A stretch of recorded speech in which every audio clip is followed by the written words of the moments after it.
En temps normal, je commence par une vidéo en disant ravi de vous retrouver dans cette vidéo pour vous parler de. Sauf que là, ravi oui et non, parce que si ça peut apporter, mais c'est un thème qui est assez sensible et qu'on n'en parle pas assez. Ayant subi moi-même une dépression, un burn-out, j'avais envie d'en parler parce que c'est quelque chose qu'on ne s'aperçoit pas, on pense que ça n'arrive qu'aux autres et pas qu'à nous. Donc il y a des questions qui me sont revenues et je me suis dit on va en parler ouvertement. Si ça peut aider, on y va. Bismillah wa tawakkalna ala Allah. Donc première question qu'on a eue d'une personne, on va y répondre et je découvre en même temps que vous les questions sur le thème de la dépression. On y va, c'est parti. Quels sont les premiers signes qui t'ont fait réaliser que tu étais en train de vivre une dépression? En fait, vu que c'était une première dépression, il n'y avait pas proprement dit de signes. C'est quand déjà tu t'enfermes, tu veux voir personne. Quand les gens ils veulent t'aider et que tu n'as pas envie de les voir et que c'est des gens que tu aimes, notamment tes parents et ta famille, qui sont pas bien parce qu'ils savent que tu n'es pas bien, sauf que tu n'as pas envie de les voir. Et surtout quand tu te mets à pleurer pour rien. Quels sont les petits gestes ou activités qui t'ont aidé à te sentir un peu mieux lorsque tu étais au plus bas? Sortir de chez moi. Parce que le problème, c'est que j'avais toujours le même environnement, dans la même pièce, entre quatre murs. Déjà, je voulais voir personne. Les gens venaient, c'est limite où je voulais pas ouvrir. Et en fait, le fait d'être sortie de chez moi, d'avoir vu d'autres personnes, le fait ne serait-ce que d'aller marcher toute seule ou bien avec mon mari quand j'étais pas bien, parce que c'est ma moitié, et en fait, ça m'a fait du bien. Ouais, ça m'a fait du bien, ouais. Changer l'environnement. Comment as-tu réussi à demander de l'aide lorsque tu en avais besoin? J'ai jamais réussi. J'ai pas demandé d'aide.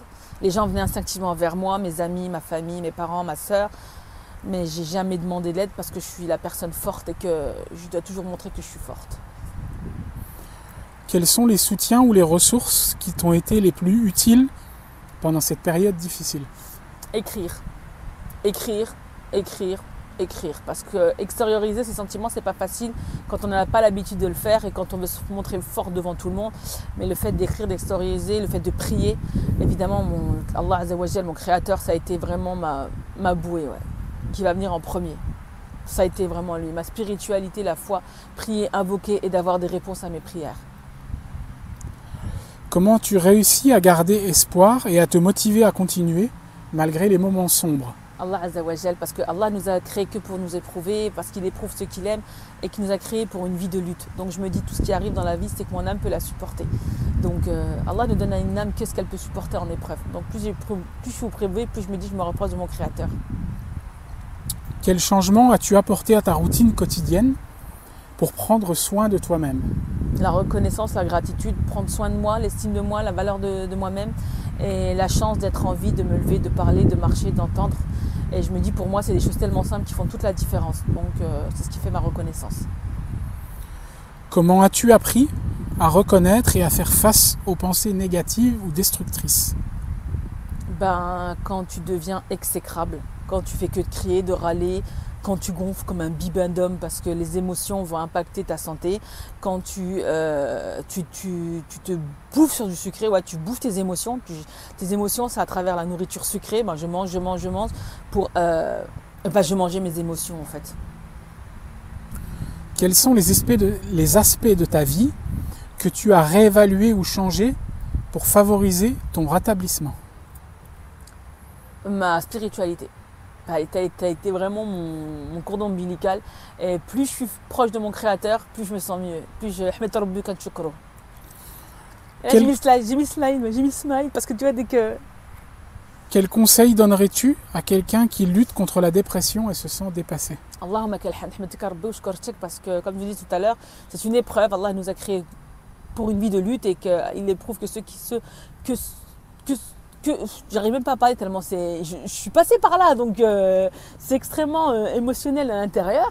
Et en fait, je me dis que accepter l'épreuve, c'est avancer et c'est une partie de la guérison.